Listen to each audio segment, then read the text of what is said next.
اعوذ باللہ من الشیطان اللعین الرجیم بسم اللہ الرحمن الرحیم رب اشرح لی صدری ویسر لی امری واحلل عقدۃ من لسانی یفقہوا قولی رب یسر ولا تعسر وتمم بالخیر انک علی کل شیء قدیر اللہم وفقنا لما تحب وترضاہ الہنا لا تکلنا الی انفسنا طرفۃ عین ابدا بجاہ محمد و آل محمد۔ اللہ رب العزت سے دعا ہے آپ سب سروران گرامی کی ہماری عبادات کو اپنی بارگاہ میں شرف قبولیت عطا فرمائے۔ جو مومنین و مومنات مریض ہیں، خالق و مالک اللہ بے حق کے بیمار کربلا انہیں شفائے کاملہ و عاجلہ عطا فرمائے۔ جن احباب نے اپنی حاجات کے لیے بطور خاص التماس دعا کہا ہے، خالق و مالک اللہ ان کی حاجات شرعیہ کو پورا فرمائے۔ آپ سروران گرامی جو مسجد میں تشریف فرما ہیں، آپ کے مرحومین کی مغفرت فرمائے، ان کی منازل برزخی کو آسان فرمائے، محمد و آل محمد علیہ السلام کی شفاعت سے بہرہ مند فرمائے۔ برادران ایمانی، آج کے دن کی منقول دعا آپ کی خدمت میں تلاوت کرتا ہوں اور اس کے بارے میں کچھ مطالب اس کے ذیل میں عرض کرتا ہوں۔ بسم اللہ الرحمن الرحیم۔ اللہم اجعلنی فیہ من المتوکلین علیک وَاجْعَلْنِي فِيهِ مِنَ الْفَائِزِينَ لَدَيْكَ وَاجْعَلْنِي فِيهِ مِنَ الْمُقَرَّبِينَ إِلَيْكَ بِإِحْسَانِكَ يَا غَایَةَ الطَّالِبِينَ۔ اے اللہ، آج کے دن میرا شمار ان افراد میں سے قرار دے جو تمام امور میں تجھ پر بھروسہ اور توکل کرتے ہیں، جن کی پناہ گاہ تو ہے، تیرے علاوہ وہ کسی پر توکل نہیں کرتے۔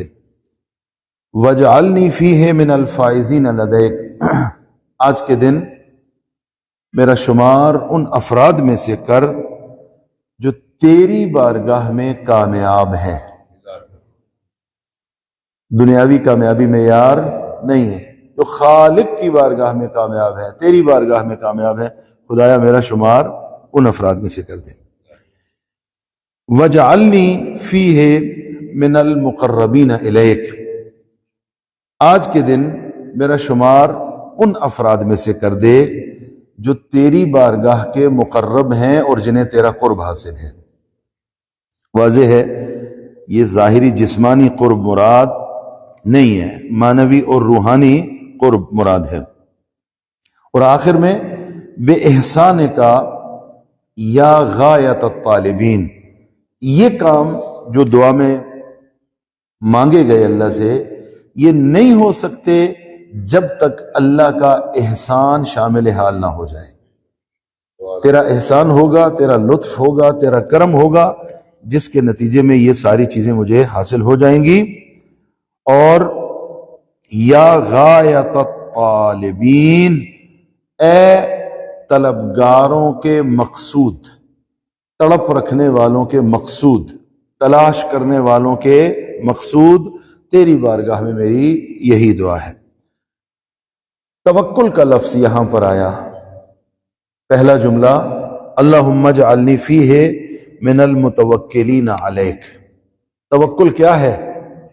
توکل کسے کہتے ہیں اور توکل کی حقیقت کیا ہے؟ آج کے دن کی دعا کا پہلا جملہ، خدایا ہمیں توکل کرنے والوں میں سے قرار دے۔ توکل کی سادہ ڈیفینیشن بالکل آسان، یعنی زندگی کے تمام امور میں انسان اپنی پناہ گاہ اللہ کو قرار دے۔ چھوٹا مسئلہ، بڑا مسئلہ، معمولی حالات، غیر معمولی حالات، سب میں جائے پناہ کیا ہے؟ وہ اللہ رب العزت کی ذات ہے۔ یہ توکل کا ظاہری اور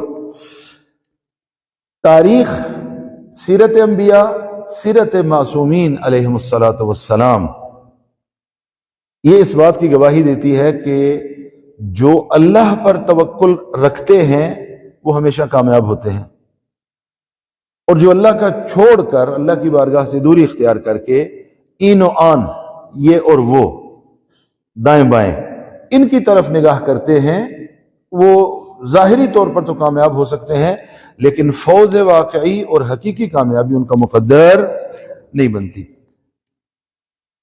مقامات اولیاء الہی کن مرحلوں پر پہنچے اور کیا مقامات؟ ان مقامات اولیاء تک پہنچنے کی جو ماسٹر کی ہے نا، ماسٹر کی، وہ یہی توکل ہے۔ یعنی اولیاء الہی کے مقامات اگر آپ حاصل کرنا چاہتے ہیں، ہم حاصل کرنا چاہتے ہیں، تو اس کی ماسٹر کی یہ ہے کہ ہماری زندگی میں توکل ہونا چاہیے۔ توکل اگر ہے تو زندگی میں کوئی مسئلہ نہیں ہے۔ اس باب میں بہت سی حکایات بھی موجود ہیں، بہت سی روایات بھی موجود ہیں۔ میں ایک حکایت آپ کی خدمت میں عرض کرتا ہوں، اور عرفا سے منقول بڑی دلچسپ حکایت ہے۔ کہتے ہیں کہ ایک بزرگ کہتے ہیں کہ میں نے توکل کا سبق ایک خاتون سے لیا۔ توکل کیسے کرنا ہے، اس میں میری رہنما ایک خاتون ٹھہری۔ کہا کیسے؟ کہا میں سفر مکہ پہ جا رہا تھا، راستے میں مجھے ایک خاتون محجبہ حجاب میں دکھائی دی کہ جو باقی حاجیوں کی نسبت ذرا تیز قدم اٹھا رہی ہے اور ان سے پہلے تیز قدم اٹھا کر چل رہی ہے۔ میں نے اپنی جگہ یہ خیال کیا کہ اس کے پاس زیادہ راہ نہیں ہے، یہ پریشان ہے۔ اپنی سوچ کے مطابق میں نے آگے بڑھ کر اپنی جیب سے، اپنے لباس سے، جو میرے پاس وہ تھیلی تھی، اس میں سے کچھ درہم، اس حکایت میں وہ درہم کی تعداد بھی موجود ہے، وہ نکالے اور اس کے قریب جا کر اس کو پیش کیے اور کہا کہ اس سے اپنے لیے کوئی مرکب لے لے، کوئی سواری لے لے، تاکہ یہ جو سفر ہے تیرا آسان ہو جائے۔ کہتے ہیں کہ اس نے مجھے عجیب نگاہوں سے دیکھا، اس محجبہ خاتون نے، لیکن زبان سے کوئی لفظ نہیں کہا۔ عجیب انداز میں دیکھنے کے بعد زبان سے کسی بھی لفظ کا اظہار کیے بغیر شاید زیر لب کچھ دعا مانگی اور پھر اپنے ہاتھ بارگاہ الہی میں پھیلا دیے۔ توجہ فرما رہے ہیں؟ یہ کہتا ہے کہ جو ہی اس نے بارگاہ الہی میں ہاتھ پھیلائے، اگلے ہی لمحے میں نے دیکھا کہ اس کے ہاتھوں میں زر و جواہر آ گیا، سونا اور چاندی، یہ اس کے ہاتھ میں آ گئے۔ مجھے دیکھ کے کہتی ہے کہ تو اس درہم و دینار کے لیے یہ تھوڑی سی ترمیم کر کے جملہ بول رہا ہوں، اپنی یا کسی کی نگاہ کی طرف، کسی کی جیب کی طرف نگاہ کرتا ہے، اپنی یا کسی کی جیب کی طرف نگاہ ڈالتا ہے۔ مجھے ان چیزوں کے لیے کسی کی طرف دیکھنے کی ضرورت نہیں ہے، میں جب بھی خدا کے آگے ہاتھ پھیلاتی ہوں خدا مجھے عطا فرماتا ہے، میں کسی کی جیب کی طرف نہیں دیکھتی۔ تڑپ گیا، کہتا ہے کہ یہ میرے لیے بڑی عجیب بات تھی کہ ایسا نہ دیکھا نہ سنا کہ ایسی صورتحال ہے کہ وہ خاتون معرفت اور کسی مقام پر فائز ہے کہ اس طرح وہ حق تعالیٰ کی بارگاہ سے مانگتی ہے اور حق تعالیٰ اسے عطا فرماتا ہے۔ کہا میں تجھے قسم دیتا ہوں، مجھے یہ بتا کہ یہ مقام تجھے کیسے ملا؟ کہتی ہے سادہ سی بات ہے، میں نے اپنی زندگی میں خدا کے علاوہ ہر کسی پر توکل کرنا چھوڑ دیا ہے۔ جب سے میں نے خدا کی ذات پر توکل کیا ہے تب سے مجھے کوئی پریشانی نہیں ہے۔ یہ روایت، یہ حکایت ہے۔ اس حکایت میں یہ بزرگ کہتے ہیں کہ اس کے بعد میری زندگی میں بھی توکل آ گیا، اور جب توکل آ گیا تو سب کچھ آ گیا۔ تہمتیں لگا دی، الزام لگا دیے، رکاوٹیں کھڑی کر دی، نہ، اگر آپ کا اور میرا تعلق ذات حق تعالی سے مضبوط ہے، کوئی چیز بھی دنیا کی میری اور آپ کی راہ میں رکاوٹ نہیں بن سکتی۔ جو اللہ تعالی سے اپنے تعلق اور توکل کو مضبوط کر لے۔ اس خاتون نے یہ آیت پڑھی، وَمَن يَتَوَكَّلْ عَلَى اللَّهِ فَهُوَ حَسْبُهُ، جو بھی اللہ پر توکل کرتا ہے پھر اللہ اس کے لیے کافی ہے۔ معصوم نے کیا فرمایا؟ جس نے تجھے پا لیا اس نے کیا کھویا؟ جس کو اللہ مل جائے، اللہ کے علاوہ اسے کسی اور چیز کی ضرورت نہیں ہے۔ دوسرا جملہ وجعلنی، توکل کی ایک اور روایت اور حکایت بھی سماعت فرما لیں، دلچسپ واقعہ منقول ہے۔ حضرت ابراہیم کو علی نبینا و علیہ افضل التحیۃ والثناء جب فیصلہ کیا گیا کہ آگ میں پھینکا جائے، آگ اتنی زیادہ شدید تھی کہ قریب کوئی نہیں جا سکتا تھا۔ اب یہاں پر لکھا ہے کہ کتنے فاصلے تک جو ہے وہ آگ کے شعلے اور آگ کی حرارت تھی، کیسے اس آگ کے درمیان پھینکا جائے۔ ابلیس آ کر مشیر بنا، توجہ فرمائیں، ابلیس آ کر مشیر بنا، کیا؟ منجنیق بناؤ، اور منجنیق کے ذریعے اس عبد خدا کو یعنی حضرت ابراہیم کو آگ میں پھینکو۔ منجنیق کے ذریعے سب سے پہلے آئیڈیا دینے والا ابلیس ہے۔ اور یہ بھی پتہ چل جاتا ہے کہ جو لشکر رحمان کے مقابلے میں آئے وہ یا ابلیس ہوتا ہے یا ابلیس کا لمیٹڈ کمپنی والا کوئی بندہ ہوتا ہے، اور مشیر بھی اس کا وہی ہوتا ہے جو لشکر رحمان کے مقابلے میں۔ روایت میرے سامنے ہے، پہلے بھی ذہن میں تھی، رات کو پھر میں نے رجوع کر کے لکھی ہے۔ کہتے ہیں کہ جب منجنیق کے ذریعے حضرت ابراہیم کو آگ کی طرف پھینکا گیا تو اس سفر کے دوران، آگ کی طرف جاتے ہوئے جو سفر ہے، فرشتے آئے حضرت ابراہیم کی خدمت میں۔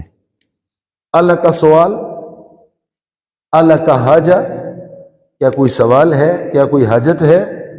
جواب میں فرمایا اما الیک فلا، حاجت ہے، آگ میں ڈالا جا رہا ہے، لیکن اس حاجت کے لیے میری توجہ تیری طرف نہیں ہے۔ فرشتے بدل گئے، کوئی حاجت ہے تو بیان فرمائیے۔ کہا تمہاری طرف میری کوئی حاجت نہیں ہے۔ کہا کہ اچھا پھر اللہ کی بارگاہ میں سوال کیوں نہیں بھیجتے؟ کہا وہ اللہ جو میرا خالق ہے، وہ میری شاہ رگ حیات کے قریب ہے، وہ اس سے کہیں بلند و بالا ہے کہ میں اپنی حاجت سوال کے ذریعے اس تک پہنچاؤں۔ اس کو سوال کی ضرورت بھی نہیں ہے، وہ جانتا ہے میرے دل کی کیفیت، میری مشکل۔ حسبی من سوالی علمہ بحالی، اس کا میری حالت سے آگاہ ہونا یہ مجھے سوال سے بے نیاز کرتا ہے۔ اگلا جملہ وجعلنی من الفائزین، خدایا مجھے ان میں سے قرار دے جو فائزین میں سے ہیں اور جنہوں نے تجھے پا لیا ہے۔ یہ میں نے ترجمہ کیا۔ اگلا جملہ ہے من الفائزین، سوال فائز کون ہے، کامیاب کون ہے؟ جواب جس کو اللہ مل گیا وہ فائز ہے اور وہ کامیاب ہے، جس کو خدا مل گیا وہی فائز ہے اور وہی حقیقی طور پہ کامیاب ہے۔ ایک چوپان، یہ جو بھیڑ بکریاں چراتے ہیں، یہ بیٹھا ہوا تھا اور بھیڑ بکریاں اس کی چر رہی تھیں، اپنی گھاس پھوس اور وہ خوراک کھا رہی تھی۔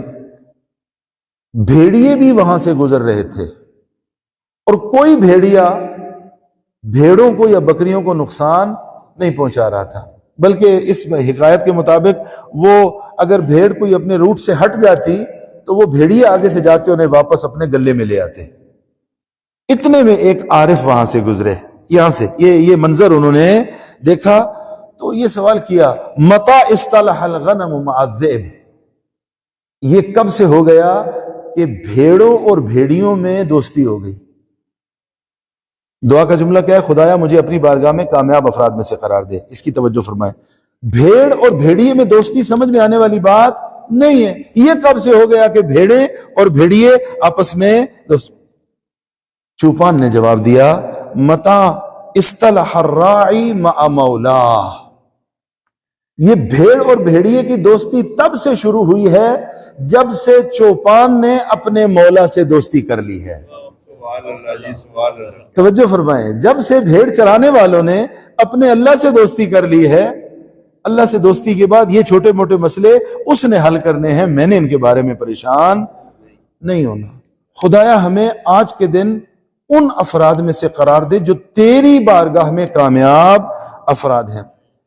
یہ حدیث قدسی سماعت فرمائے، میں زحمت تمام کر رہا ہوں، یہ حدیث قدسی کے منقول حدیث قدسی عرض کیا جا چکا ہے کہ اس جمعے کے خطبے میں بھی عرض کیا، حدیث قدسی ہے، منقول ہے۔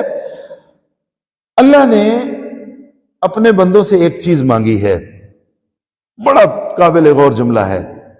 اللہ نے فرمایا ہے عبدی اطیعنی، میرے بندے میری اطاعت کر، عبدی اطیعنی، اے میرے بندے میری اطاعت کر، اجعل کا مثلی، توجہ فرمائیں، اللہ لیس کا مثلہ شیء ہے، یہ جملے وہ ہماری آپ کی ہدایت اور رہنمائی کے لیے، ورنہ کوئی خدا کی طرح نہیں ہو سکتا۔ اس حدیث قدسی کے مطابق وضاحت بھی موجود ہے، اے میرے بندے تو میری اطاعت کر، میں تجھے اپنی طرح بنا دوں گا، اپنے جیسا۔ خدا جسم نہیں رکھتا، اس کا جسم نہیں ہوگا، نہیں، ایسا نہیں ہے، خدا کے مثل تو کوئی ہے ہی نہیں، یعنی میں تجھے وہ مقام عطا فرماؤں گا جو کسی اور کے حصے میں نہیں آئے۔ پھر اس کے مطابق انا حی لا اموت اجعلک حیا لا تموت، میں ایسا زندہ ہوں، حی اور قیوم ہوں کہ جس کو کبھی کوئی موت نہیں آتی، تو میرا بن جا، میری اطاعت کر لے، میں تجھے ایسی زندگی عطا کر دوں گا کہ ظاہری طور پر تیرا بدن نہیں ہوگا لیکن تیرا ذکر ہمیشہ زندہ رہے گا۔ سبحان اللہ، سبحان اللہ۔ میں حی ہوں، تجھے بھی میں ایسی زندگی عطا کروں گا کہ تیرا نام کبھی نہیں مٹے گا۔ انا غنی لا افتقر، میں بے نیاز ہوں، میں کبھی محتاج نہیں ہوتا۔ اجعلک غنیا لا تفتقر، تو میری اطاعت کر لے، میں تجھے بھی ایسا غنی بنا دوں گا کہ تو سب سے بے نیاز ہو جائے گا۔ پھر فرمایا انا مہما اشاء یکون اجعلک مہما تشاء یکون، میں وہ خدا اور خالق ہوں، جب بھی جو بھی چاہتا ہوں وہ ہو جاتا ہے، جو چاہتا ہوں ہو جاتا ہے، تو میرا بن جا، میں تجھے ایسا بنا دوں گا جو تو چاہے گا وہ ہو جائے گا۔ سبحان اللہ، سبحان اللہ۔ شرط کیا ہے؟ شرط یہ ہے کہ تو میرا بن جا، میری اطاعت کر لے، میرے واجبات کو بجا لانے والا۔ اللہ رب العزت کی بارگاہ میں دعا ہے ہم سب کو احکام دین پر عمل پیرا ہونے والا قرار دے۔